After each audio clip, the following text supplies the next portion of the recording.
नमस्कार दोस्तों, स्वागत है आपका न्यूज 80 पर। मैं हूं आपके साथ राहुल राणा। दोस्तों, पश्चिम उत्तर प्रदेश की राजनीति में इस वक्त जबरदस्त हलचल मची हुई है। किसान आंदोलन की जमीन से निकली सियासत अब ट्रेड डील के मुद्दे पर आमने सामने खड़ी नजर आ रही है।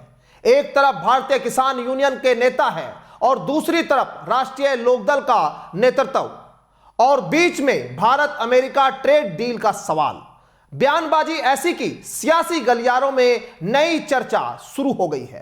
दरअसल मामला 17 फरवरी का है, जब मुजफ्फरनगर के सिसोली में मासिक किसान पंचायत बुलाई गई थी। इस पंचायत में भारत अमेरिका के बीच प्रस्तावित ट्रेड डील पर विस्तार से चर्चा हुई। किसान नेताओं ने आशंका जताई कि यह समझौता आने वाले समय में किसानों के लिए नुकसानदायक साबित हो सकता है। किसान नेता राकेश टिकैत ने केंद्र सरकार पर निशाना साधा था और कहा था कि सरकार किसानों की राय लिए बिना बड़े फैसले ले रही है।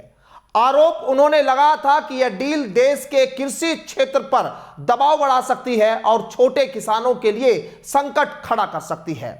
वहीं इस दौरान किसान नेता नरेश टिकैत से जब पंचायत में सवाल किया गया कि केंद्र सरकार में मंत्री और राष्ट्रीय लोकदल के प्रमुख जयंत चौधरी इस डील को किसानों के हित में बता रहे हैं, इस पर नरेश टिकैत ने साफ कहा कि जयंत चौधरी को इस मामले में चुप रहना चाहिए। उन्होंने एक मीडिया इंटरव्यू में हलवाई और ततैया की कहानी सुनाते हुए इशारों में कहा, जैसे हलवाई के यहाँ मिठाई पर ततैया मंडराते हैं लेकिन हटाने पर भी नहीं काटते, उसी तरह कुछ लोग सरकार के खिलाफ नहीं बोल रहे। उनका इशारा साफ तौर पर जयंत चौधरी की ओर माना गया। नरेश टिकैत के इस बयान के बाद मामला और गर्मा गया। जयंत चौधरी ने भी सोशल मीडिया पर जवाब दिया। उन्होंने लिखा, जो हलवाई और ततैया का किस्सा सुना रहे हैं उन्हें बता दूं, मुझे मीठे का शौक नहीं है।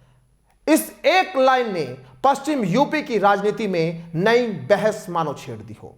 सवाल उठने लगे, क्या भारतीय किसान यूनियन और राष्ट्रीय लोकदल के रिश्तों में खटास आ रही है? क्या किसान राजनीति में नई दरार पड़ रही है? लेकिन इसी बीच राकेश टिकैत का एक और बयान सामने आया, जिसने पूरे घटनाक्रम को नया मोड़ दे दिया। उन्होंने कहा, मीडिया जानबूझकर ऐसे सवाल पूछती है और इसे अनावश्यक विवाद बना देती है। लेकिन राकेश टिकैत ने साफ कहा, हम एक ही है, जब भी जरूरत होगी साथ खड़े रहेंगे। उनके इस बयान को रिश्तों में संतुलन बनाने की कोशिश के रूप में अब देखा जा रहा है। यह वही राकेश टिकैत है जो किसान आंदोलन के दौरान गाजीपुर बॉर्डर पर भावुक हो गए थे। उस समय चौधरी अजीत सिंह ने उनका हौसला बढ़ाया था और आंदोलन को नई ऊर्जा मिली थी।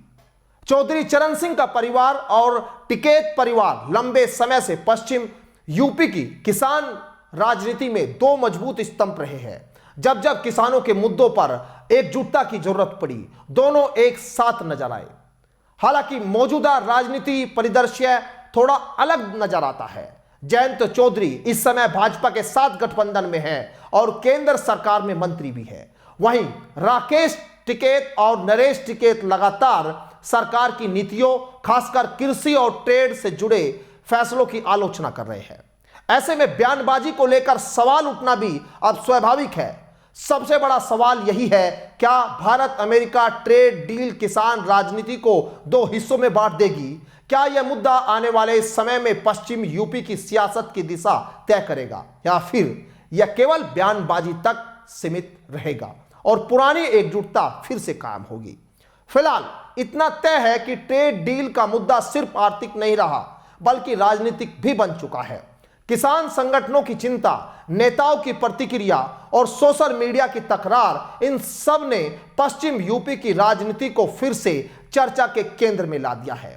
अब देखना होगा आने वाले दिनों में यह सियासी तापमान और बढ़ता है या फिर संवाद के जरिए हालात सामान्य होते हैं। इस रिपोर्ट को लेकर आप क्या सोचते हैं, वो हमें आप कमेंट बॉक्स में जरूर बताइए। फिलहाल मुझे दीजिए इजाजत। नमस्कार।